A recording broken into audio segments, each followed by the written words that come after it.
Millions of animal and plant species of varying sizes and shapes inhabit the earth, and they all have one thing in common.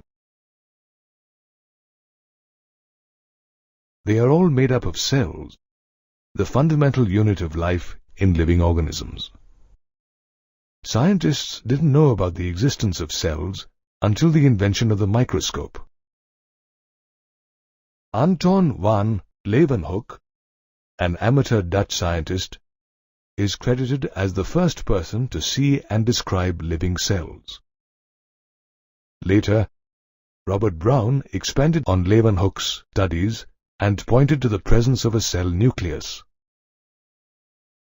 In 1838, German botanist Matthias Schleiden examined numerous plant species and concluded that plants have different types of cells which form plant tissues. A year later, Theodore Schwann, a British zoologist, examined different animal cells and discovered that the cells have a thin outer layer, which we now know as the cell or plasma membrane. He also studied plant cells and concluded that in addition to a cell membrane, plant cells also have a cell wall, a characteristic unique to plants. Schleiden and Schwann together formulated the cell theory, which stated that both plants and animals are made up of cells and their products such as proteins and lipids.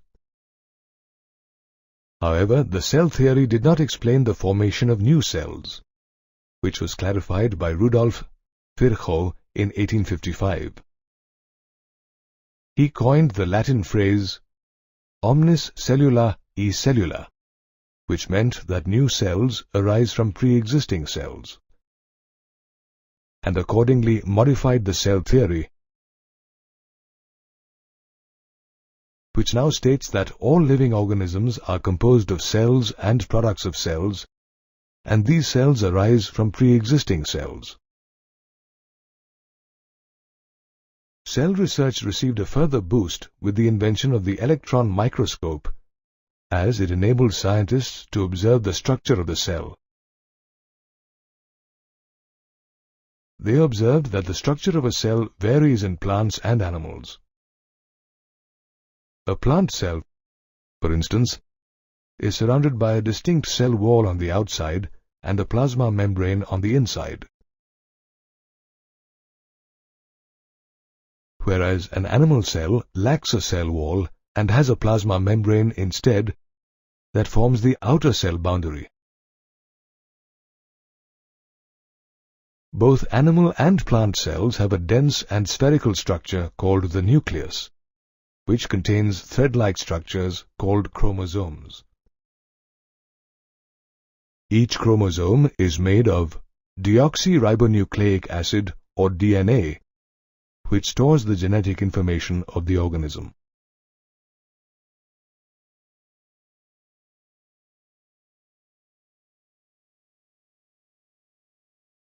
If the nucleus is membrane-bound, then the cell is called an eukaryotic cell. They are found in members of kingdom Protista, kingdom Fungi, kingdom Plantae, and kingdom Animalia.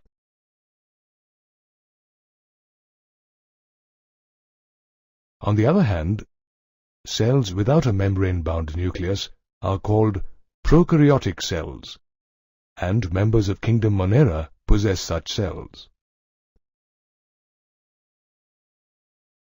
Both eukaryotic and prokaryotic cells are filled with cytoplasm, a semi-fluid matrix present inner to the cell membrane.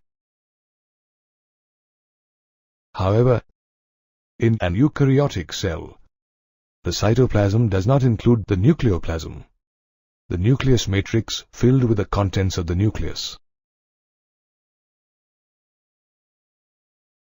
Cytoplasm is a hub of activities and chemical reactions, such as protein synthesis, that help the cell remain alive.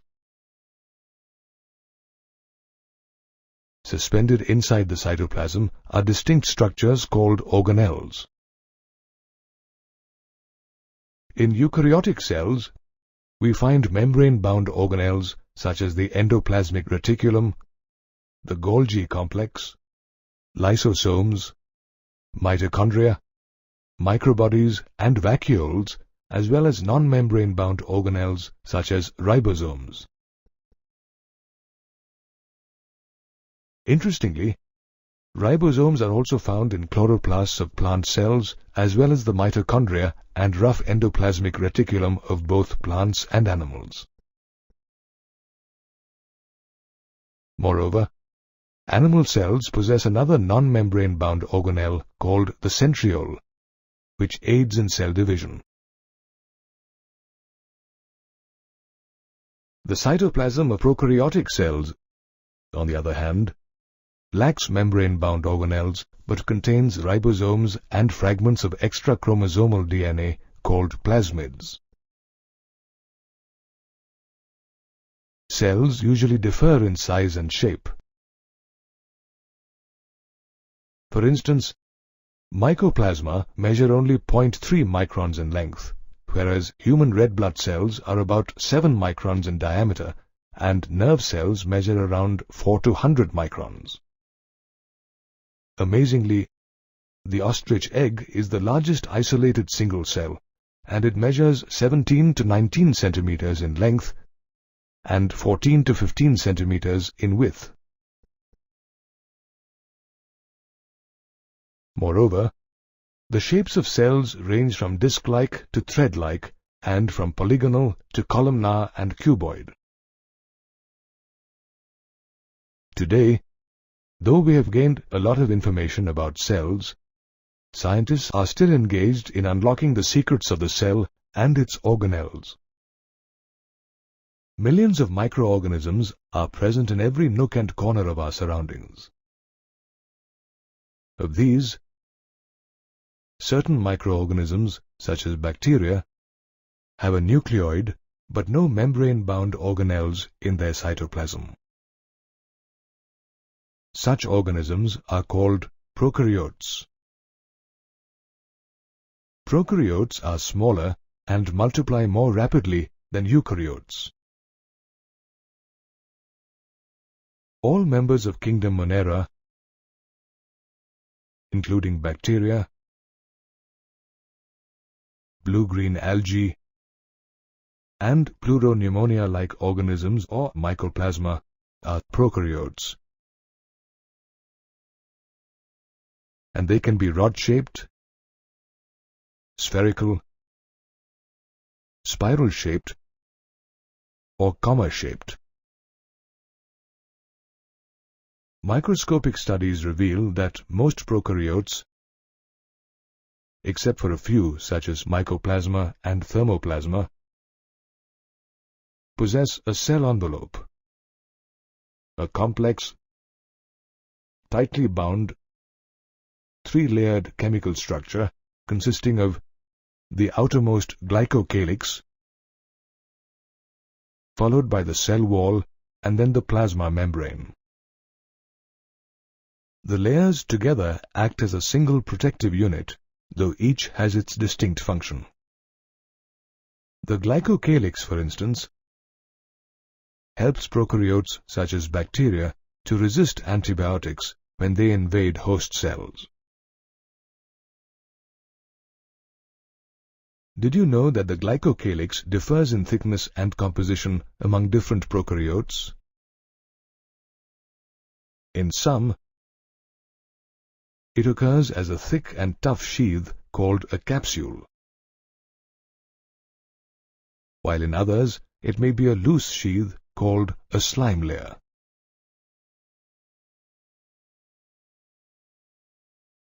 The glycocalyx is followed by a cell wall, which determines the shape of the cell and provides structural support, thereby preventing the cell from collapsing or bursting. Interestingly, the cell wall structure differs in different prokaryotes. In certain prokaryotes, such as Pseudomonas, the cell wall is composed of a thin inner layer of peptidoglycan, and an outer membrane of lipopolysaccharide and lipoprotein. When such prokaryotes are subjected to the Gram staining procedure, they do not take up the Gram stain, but appear red or pink when counterstains such as safranine are added. Hence, they are called Gram-negative bacteria.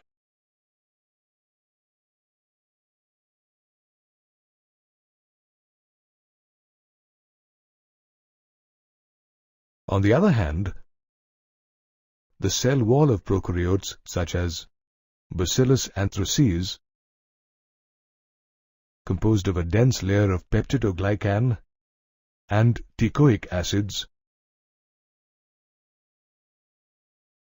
turns violet when subjected to the Gram staining procedure. Hence, such prokaryotes are called Gram-positive. The cell wall is followed by the semi-permeable plasma membrane, which controls the entry and exit of small molecules like food particles and ions like chloride, sodium, and bicarbonates.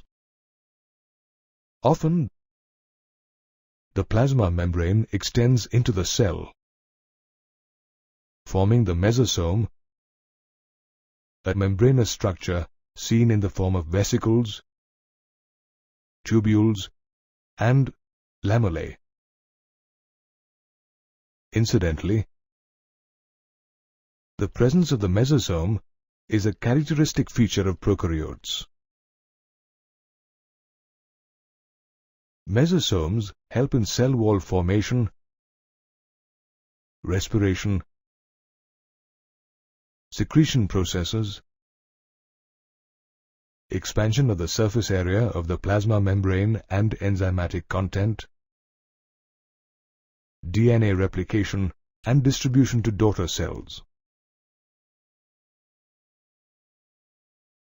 Some prokaryotes, such as blue-green algae, also have membranous extensions called photosynthetic lamellae that contain photosynthetic pigments such as chlorophyll. Prokaryotes also have extensions from their cell walls. For instance, motile bacterial cells have a thin filamentous extension from their cell wall called a flagellum, which consists of a filament, hook, and a basal body, with the filament being the longest portion. Motile as well as non-motile prokaryotes also possess pili and fimbria, surface structures that attach the prokaryotes to rocks in streams and also to host tissues.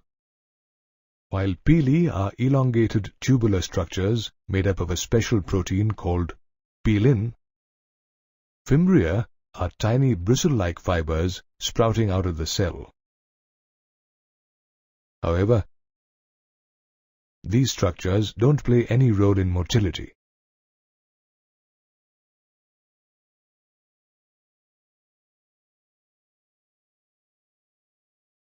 While pili and fimbria are present outside the cell envelope, the inside is filled with cytoplasm that hosts the genomic DNA, a single chromosome made up of circular DNA. Many prokaryotes also have small circular DNA called plasmids outside their genomic DNA, which confer unique enotypic characteristics such as resistance to antibiotics. The cytoplasm also contains ribosomes measuring about 15 microns by 20 microns in size, and consisting of two subunits, 50S and 30S, which together form the 70S ribosome. Here, S, or Svedberg's unit, stands for the sedimentation coefficient. It indirectly is a measure of the density and size of ribosomes. These ribosomes, attached to a single messenger RNA, a type of RNA that aids in protein synthesis, forming a chain called a polyribosome or polysome, and ultimately translate messenger RNA into proteins. Apart from the ribosomes, cytoplasm also contains inclusion bodies such as phosphate granules, synophycean granules, and glycogen granules, which are used for storing reserve materials. These bodies are not bounded by any membrane system and lie free in the cytoplasm. Certain prokaryotes such as blue-green, purple, and green photosynthetic bacteria also have other inclusion bodies such as gas vacuoles, which help them to float in water. Prokaryotes, thus, are primitive organisms that possess a simple cell structure. Yet, they are the only organisms to thrive in almost all habitats, including underground caves and deep oceans.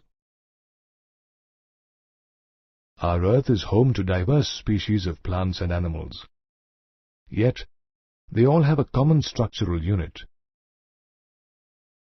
the eukaryotic cell, or a cell which possesses an organized nucleus surrounded by a nuclear envelope. This nucleus, containing chromosomes that carry the genetic code of the organism, is surrounded by cytoplasm, a semi-fluid matrix which makes up the volume of the cell. Present in the cytoplasm is the cytoskeleton, an elaborate network of filamentous, proteinaceous structures that gives the cell its characteristic shape, aids in intracellular transport, gives mechanical strength to the cell, and also helps in motility in case of motile cells. The cytoplasm also contains numerous single membrane-bound minute vesicles called microbodies, which are filled with enzymes that aid in the synthesis of amino acids. Also embedded in the cytoplasm are several organelles or membrane-bound structures which lead to its extensive compartmentalization.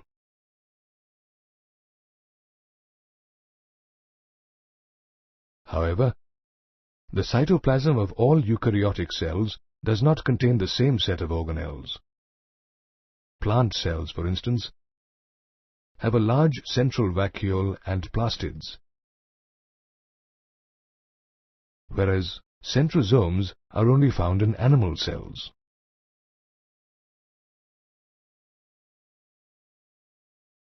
The centrosome, surrounded by amorphous pericentriolar material, is made up of two cylindrical structures called centrioles that lie perpendicular to each other. Each centriole is made up of 9 evenly spaced peripheral fibrils of tubulin protein, with each peripheral fibril being a triplet. All adjacent triplets are linked to each other, forming a cartwheel-like structure.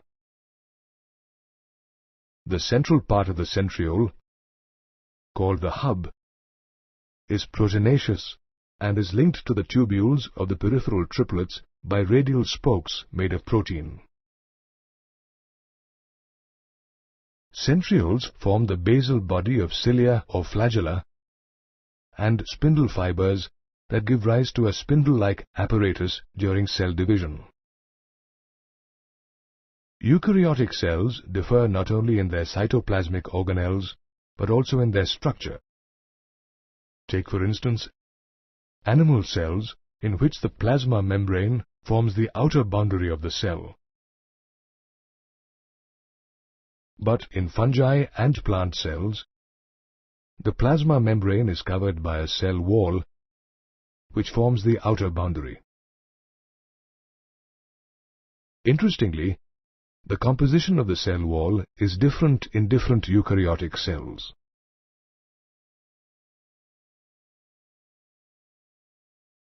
In algae, the cell wall is made up of cellulose, mannans, galactans and calcium carbonate, whereas in fungi, it is made up of chitin and glucans. On the other hand, a plant cell wall is made up of cellulose, hemicellulose, pectins and proteins, consists of 3 layers: the middle lamella, primary wall and secondary wall. The middle lamella, mainly made of calcium pectate, lies between neighboring cells and glues the cells together. The primary wall is the first formed wall that develops when the cell is growing. It is thin, elastic and extensible. However, its growth capability diminishes as the cell matures. The secondary cell wall develops after the cell has matured. It is formed on the inner side of the cell and faces the plasma membrane. Interestingly, the secondary cell wall and lamellae do not occur as continuous layers, as they are interrupted by plasmodesmata, fine strands of cytoplasm that facilitate the transportation of materials between different cells in a plant. The cell wall is an important part of the cell as it lends shape to the cell, protects it from mechanical damage and infection, prevents the entry of undesirable macromolecules such as nucleic acids, and also aids in cell-to-cell interaction. Though a cell wall may be present or absent in different types of eukaryotic cells, these cells are the basic unit of life in many organisms, including plants and animals. The cell, the basic unit of life in all organisms, has several organelles embedded in its cytoplasm. These organelles are surrounded by a thin membrane called the plasma membrane, which not only separates the extracellular environment from the cytoplasm, but also gives shape to the cell. Before the advent of the electron microscope, scientists conducted chemical studies on the cell membrane and deduced that it is composed of lipids that mainly consist of phosphoglycerides.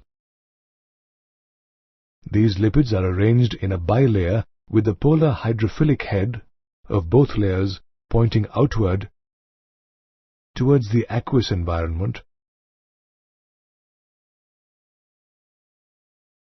and the nonpolar hydrophobic tail made of saturated hydrocarbons pointing inward.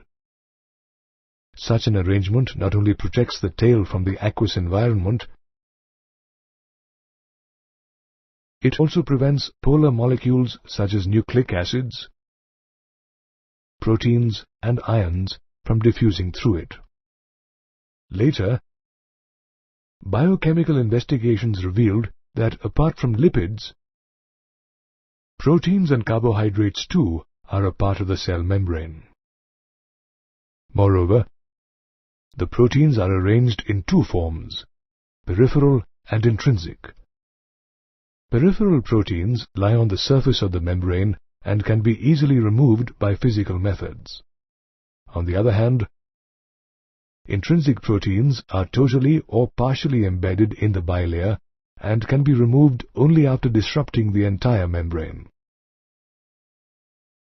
Scientists also deduced that the ratio of proteins to lipids varies greatly between different types of cells. For instance, the cell membrane of red blood cells is 52% proteins and 40% lipids.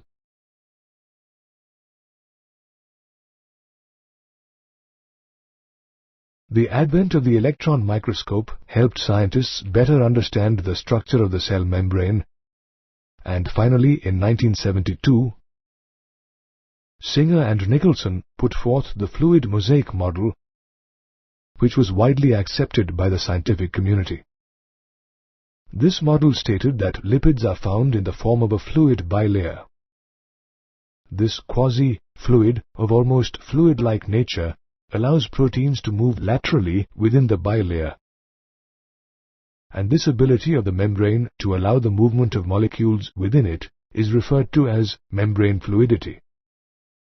The fluid nature of the membrane also allows the cell to perform important functions such as cell growth, the formation of intercellular junctions, secretion, and cell division.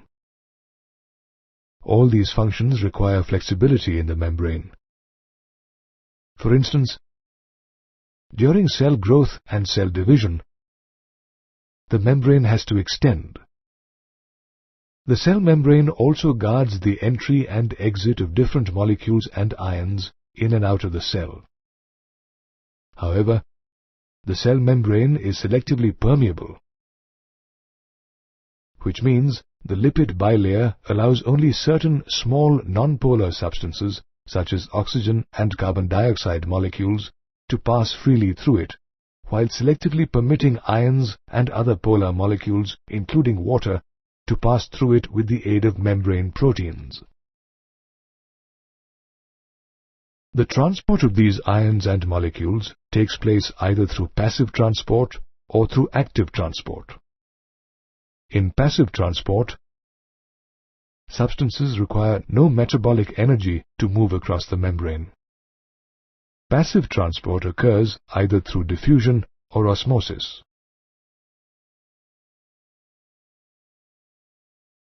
In a cell membrane, we observe simple diffusion and facilitated diffusion. In simple diffusion, oxygen and carbon dioxide molecules freely move across the membrane from higher to lower concentration, whereas larger molecules, such as glucose, are transported by facilitated diffusion, in which carrier proteins in the membrane change their shape and accelerate the diffusion process. On the other hand, osmosis refers to the movement of water molecules across the cell membrane through diffusion. In active transport, transmembrane proteins act as pumps and utilize the energy from ATP to move substances against their concentration gradient, that is, from lower concentration to higher concentration. An example for this is the sodium-potassium pump. Sometimes, glucose is also transported against the concentration gradient via active transport. The cell membrane, which helps in the transport of substances, is also a part of the cilia and flagella, hair-like structures that project from the cell's surface. These structures emerge from centriole-like structures called basal bodies and share a similar structure, though cilia are smaller than flagella. Their core, called the axoneme, is covered by the cell membrane and has numerous microtubules running parallel to its axis. Two microtubules join to form a doublet. If we observe a cross-section of the axoneme, we will see 9 pairs of radially arranged peripheral doublets and a pair of centrally located microtubules which are interconnected by a bridge. Such an arrangement of axonemal microtubules is known as the 9+2 array. The central microtubules are enclosed by a central sheath, which is connected to one of the microtubules of each peripheral doublet by a radial spoke. The peripheral doublets too are interconnected by linkers called an interdoublet bridge. The cilia and flagella help the cell propel or move the fluid surrounding the cell. Thus, it helps in motility.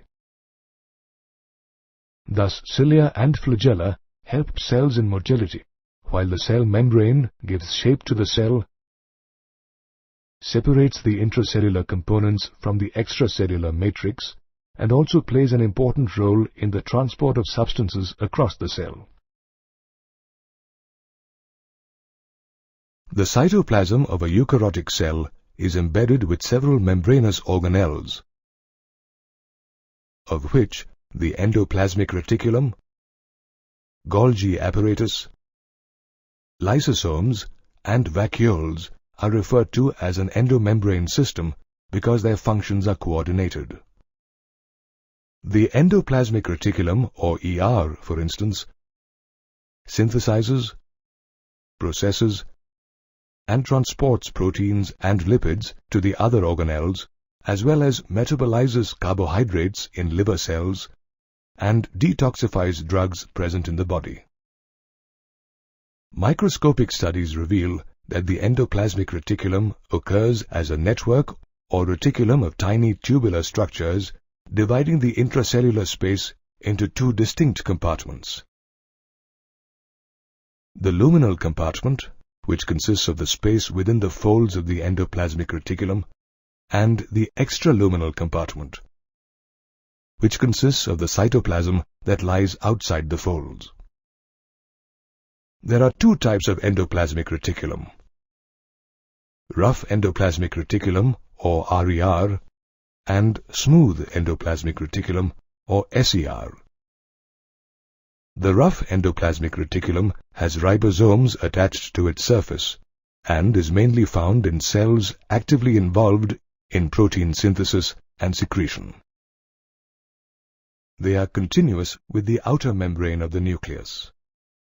The smooth endoplasmic reticulum, on the other hand, is devoid of ribosomes and hence appears smooth.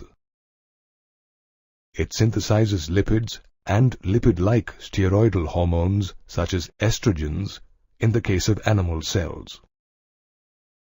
Did you know that the smooth endoplasmic reticulum present in muscle cells is called the sarcoplasmic reticulum, and that it stores and pumps calcium ions?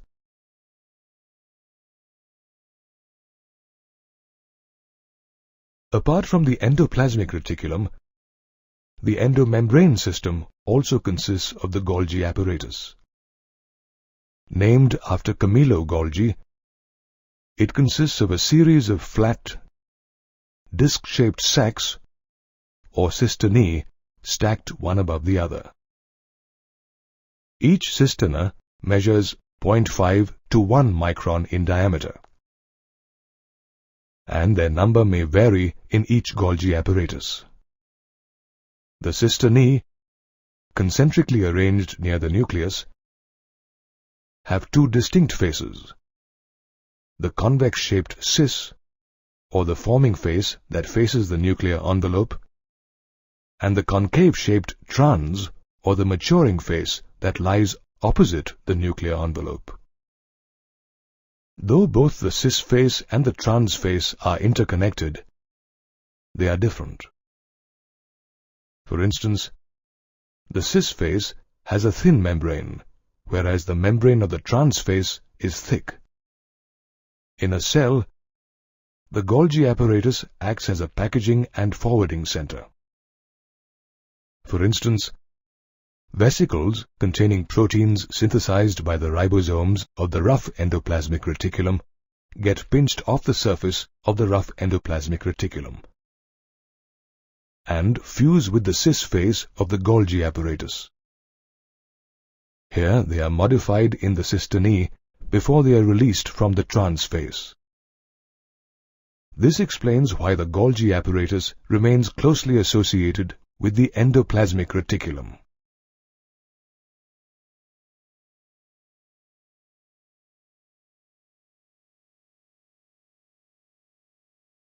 In addition to being a packaging and forwarding center, the Golgi apparatus is an important site for the formation of glycoproteins and glycolipids that form a part of the plasma membrane. Lysosomes, another member of the endomembrane system, are single-membrane vesicular structures formed during the packaging process in the Golgi apparatus. They contain hydrolytic enzymes such as lipases, proteases, and carbohydrases that digest lipids, proteins, and carbohydrates, and also nucleic acids. Apart from lysosomes, the endomembrane system also comprises vacuoles. Enveloped in a membrane called tonoplast, a vacuole contains water, sap, excretory products, and other materials not useful for the cell. The tonoplast of vacuoles in plant cells aids in the transportation of a number of ions and other materials against their concentration gradients into the vacuole, which is one of the reasons for the higher concentration of ions in the vacuole. In plant cells, vacuoles can make up 90% of the volume of the cell. These vacuoles also perform different functions. For instance, in amoeba, the contractile vacuole helps the organism excrete waste products and also in osmoregulation. On the other hand, in protists, food vacuoles formed by engulfing food particles provide nutrition to the organism. All the organelles of the endomembrane system work in a coordinated manner and play a vital role in biosynthesis, processing, packaging, transport, and secretion of proteins and lipids, as well as in storage and digestion of wastes. In 1953, George Pallard was observing a cell under an electron microscope when he noticed a few dense particles in the cytoplasm of the cell. Today, we know these particles as ribosomes. These granular and non-membrane bound structures, composed of ribosomal RNA and proteins, are found in both prokaryotic and eukaryotic cells. They synthesize proteins by attaching to a single messenger RNA to form a chain called a polyribosome or polysome, and ultimately translate mRNA into proteins in both eukaryotes and prokaryotes. While eukaryotic ribosomes are 80S and composed of 40S and 60S subunits, prokaryotic ribosomes are 70S and composed of two subunits, 30S and 50S. Apart from the cytoplasm, ribosomes also occur on the rough endoplasmic reticulum, in chloroplasts in plants, as well as within the mitochondria.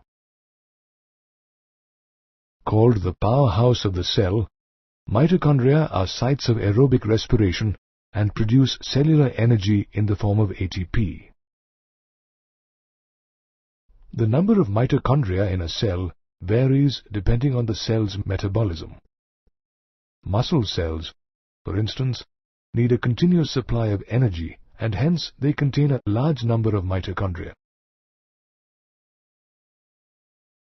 Microscopic studies have revealed that a typical mitochondrion, which divides by fission, is sausage-shaped or cylindrical, with a diameter of 0.2 to 1 microns and a length of 1 to 4.1 microns. It is a double membrane bound structure consisting of an outer membrane and an inner membrane, and each membrane has its own specific enzymes associated with the mitochondrial function. The membranes divide the mitochondrial lumen into two aqueous compartments, the outer compartment and the inner compartment called the matrix, that contains a single circular DNA molecule, a few RNA molecules, 70S ribosomes, and the components required for the synthesis of proteins. While the outer membrane forms a continuous limiting boundary, the inner membrane folds towards the matrix to form infoldings called cristae. These cristae increase the surface area of the inner membrane of the mitochondria.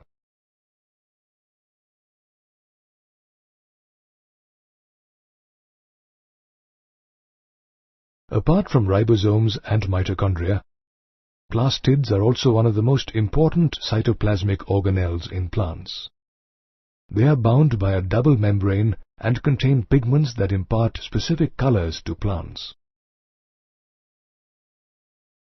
Based on the pigments they possess, plastids can be classified as chloroplasts, chromoplasts, and leucoplasts. Chloroplasts contain chlorophyll and carotenoid pigments that capture light energy needed for photosynthesis. Moreover, chlorophyll also imparts a green color to the leaves. Found mostly in the mesophyll cells of the leaves, chloroplasts have a length of 5 to 10 millimeters and a width of 2 to 4 millimeters. A cell can contain a single chloroplast, as seen in Chlamydomonas, or multiple chloroplasts, as seen in a green alga cell. Morphological studies about chloroplast reveal that they possess an outer membrane and an inner membrane, with the inner membrane being less permeable than the outer membrane.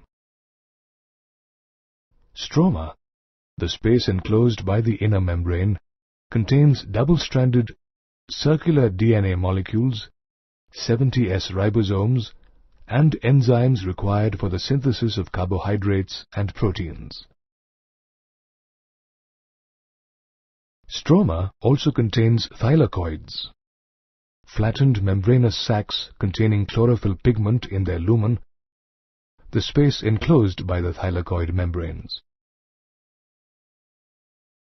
Around 20 to 50 thylakoids are stacked like piles of coins, forming grana or intergranal thylakoids. The thylakoids of different grana are connected to each other by flat membranous tubules called stroma lamellae.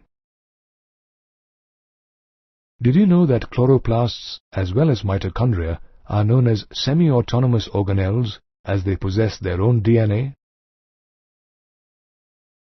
Chromoplasts, another type of plastids found in plant cells, contain fat-soluble carotenoid pigments such as carotene and xanthophylls that give red, yellow, and orange color to plant parts.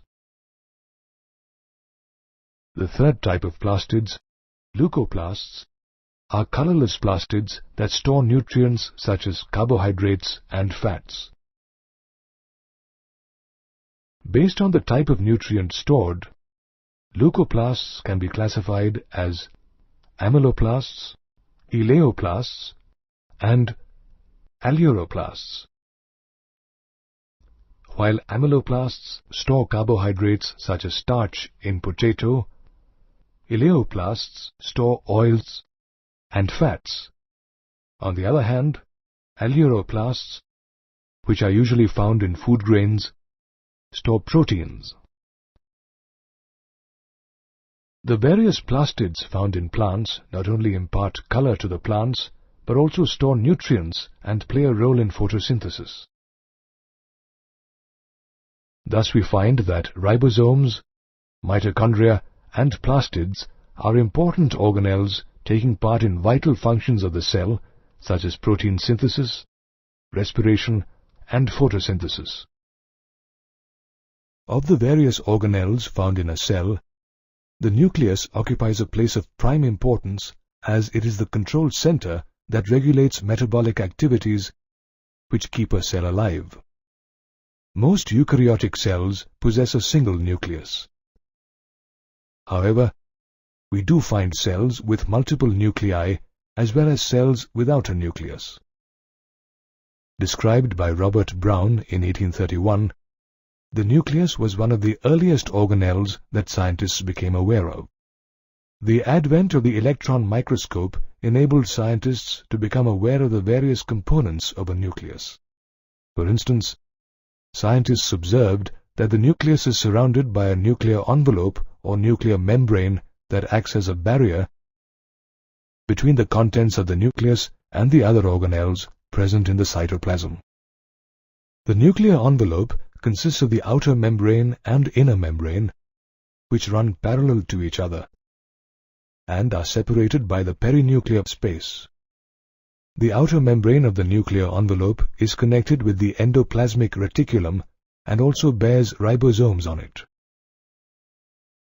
At a number of places, the two membranes fuse and give rise to minute pores called nuclear pores.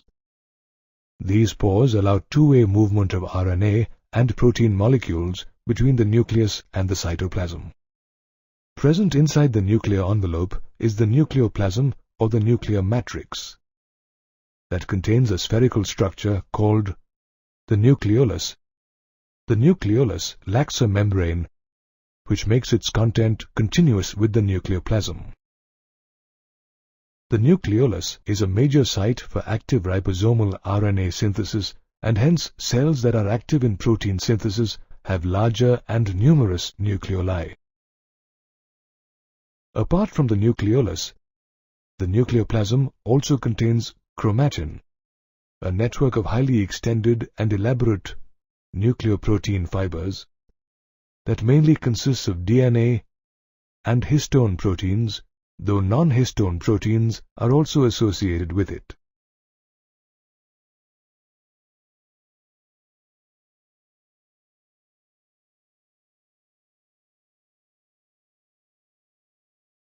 When a cell begins to divide, the chromatin condenses and coils to form rod-like structures called chromosomes.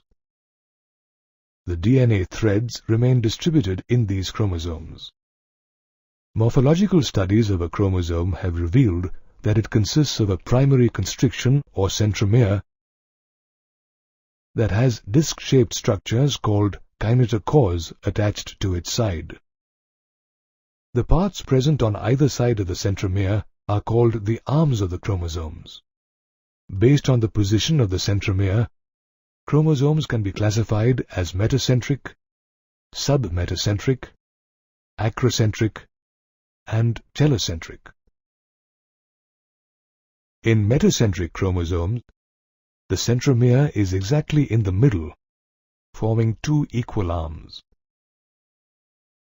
In submetacentric chromosome, the centromere appears closer to one arm of the chromosome, creating two arms of unequal length. An acrocentric chromosome has its centromere located very close to one of its ends, resulting in one extremely short and one very long arm. In telocentric chromosomes, the centromere is located at one end of the single arm.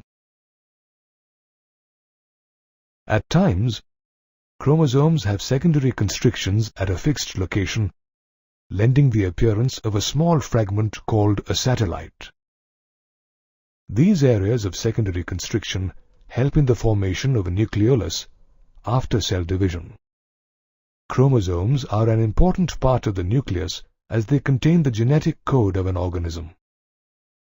Thus, we have seen that the nucleus, along with its components, is an important organelle as it not only coordinates the functioning of the cell but also plays a vital role in cell division.